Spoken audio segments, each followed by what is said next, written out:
Assalamu alaikum everyone, welcome to this video. Today we will start our lecture number 6. But before that, do not forget to subscribe our YouTube channel and press the bell icon. In our previous lecture, we studied that how a diode is biased and what is forward biasing. In today's lecture, we will see that what is reverse biasing. As we know that to bias a diode, we apply DC voltage across it. Reverse bias is a condition that allows current to flow through PN junction.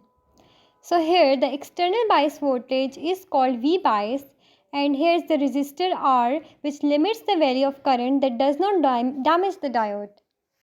In case of forward biasing, we saw that there were some requirements. So there are also some requirements for reverse biasing. The most important requirement for reverse biasing is that the negative of V bias is connected with P region and positive of V bias is connected with N region. So इस figure में हम देखते हैं कि जो V bias external voltage की positive terminal है वो N रीजन के साथ कनेक्टेड है और इसका नेगेटिव टर्मिनल जो है वो P रीजन के साथ कनेक्टेड है. So now we will see the working of a diode, that what happens when the diode is reverse biased. So in this figure, as we can see that the positive of V bias is connected with N region, and N region contains majority electrons. As we know that the unlike charges attract each other, so the positive side of bias voltage pulls the free electrons, which are the majority charge carriers in N region. So these free electrons are moving away from the PN junction. So as these electrons are moving towards the positive side of the voltage, so some additional positive ions are created. This results in the widening of depletion region and depletion of the majority charge carriers. जब हम reverse bias voltage जो है apply करते हैं तो N reason में free electrons हैं वो पॉजिटिव साइड की तरफ अट्रैक्ट होना स्टार्ट हो जाते हैं. तो जो इलेक्ट्रॉन्स जो N रीजन में प्रेजेंट हैं वो PN जंक्शन से मूव करते हुए पॉजिटिव साइड की तरफ आने लग जाते हैं. तो जब इलेक्ट्रॉन्स मूव करना स्टार्ट हो जाते हैं तो वहाँ पे इलेक्ट्रॉन्स की डेफिशिएंसी हो जाती है. तो इस डेफिशिएंसी की वजह से वहाँ पे पॉजिटिव चार्जेस क्रिएट होने लग जाते हैं. तो डिप्लीशन रीजन जो है वो वाइड होना स्टार्ट हो जाता है क्योंकि वहाँ पर पॉजिटिव चार्जेस की क्रिएशन स्टार्ट हो जाती है.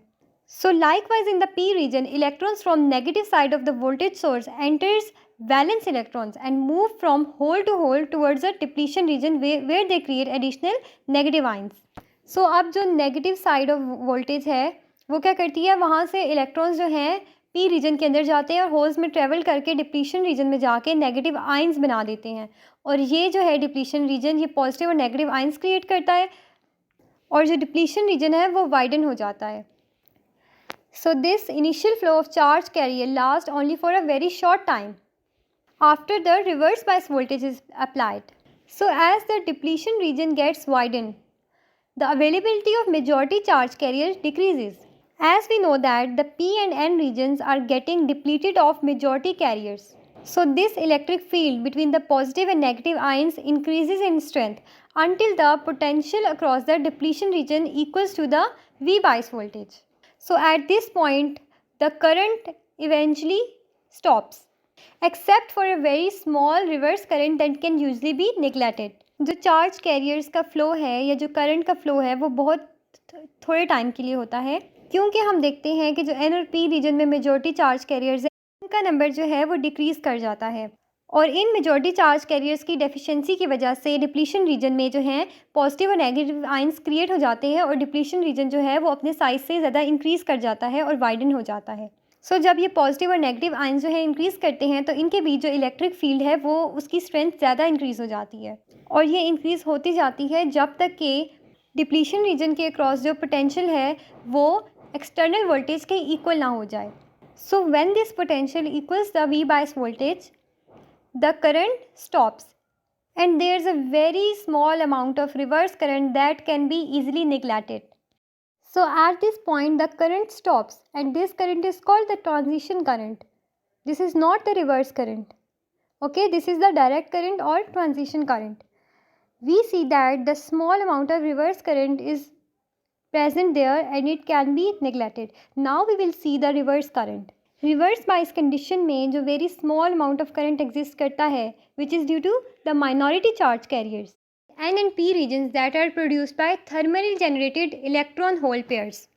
अब P रीजन में जो small number of free minority electrons होते हैं, P रीजन में मेजॉरिटी होल्स होते हैं और माइनॉरिटी इलेक्ट्रॉन्स होते हैं, तो ये जो स्मॉल अमाउंट ऑफ इलेक्ट्रॉन्स होते हैं इनको पुश किया जाता है PN जंक्शन की तरफ by the negative bias voltage.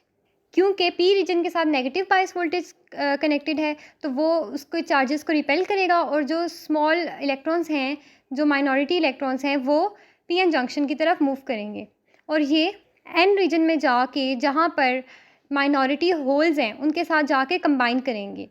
So when these minority electrons from P region reach the N region, they are valence electrons and they flow toward the positive bias voltage, creating a very small hole current. As we know that the conduction band in the P region is at higher energy level than conduction band in N region. So these minority electrons which are present in the P region can easily pass through the depletion region because they require no additional energy. So this is known as the reverse current. External reverse bias voltage is increased to a value called the breakdown voltage.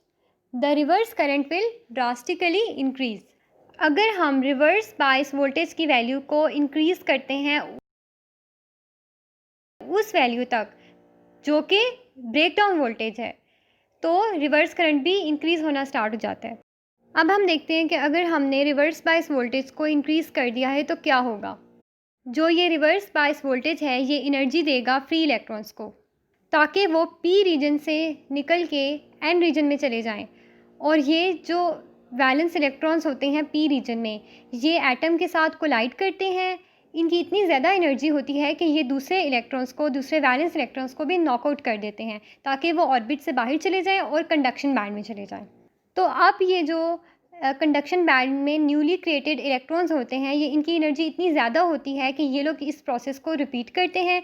अगर एक electron जो है वो दो और electrons को valence orbit से बाहर निकाल देता है तो इस तरह करते करते इनका नंबर जो है वो मल्टीप्लाई हो जाता है और बहुत सारे इलेक्ट्रॉन्स जो हैं वो अपने वैलेंस बैंड से निकल के कंडक्शन बैंड में चले जाते हैं और ये प्रोसेस कॉन्टीन्यूसली रिपीट होता चला जाता है। अब ये जो हाई एनर्जी इलेक्ट्रॉन्स होते हैं ये जब P रीजन से N रीजन में जाते हैं और ये N रीजन में जाकर होल्स के साथ कंबाइन नहीं होते, इनकी एनर्जी बहुत ज़्यादा होती है। ये जो हैं ये कंडक्शन इलेक्ट्रॉन्स के तौर पर एक्ट करते हैं N रीजन में जाके और ये जो है करंट के फ्लो को इंक्रीज़ करता है। अगर तो इलेक्ट्रॉन्स जो हैं P रीजन में माइनॉरिटी इलेक्ट्रॉन्स होते हैं वो जाके होल्स के साथ कंबाइन करते हैं, लेकिन जो ये हाई एनर्जी इलेक्ट्रॉन्स हैं ये N रीजन में जाके कंडक्शन इलेक्ट्रॉन्स के तौर पे एक्ट करते हैं।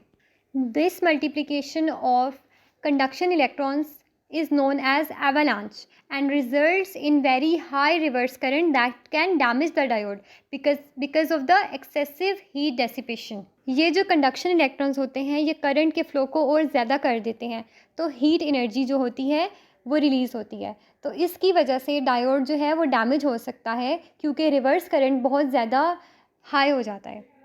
सो आज के लेक्चर को हम इधर ख़त्म करते हैं। हम लोगों ने क्या पढ़ा कि हम डायोड को बाइस कैसे करते हैं, फॉरवर्ड बाइसिंग क्या होती है, रिवर्स बाइसिंग क्या होती है, इनकी रिक्वायरमेंट्स क्या हैं, इनमें डिफरेंस क्या होता है।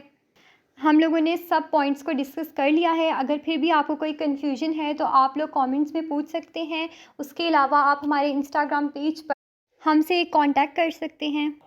Thanks for watching this video. Do like, share and subscribe our Instagram page, our YouTube channel and stay tuned for more content.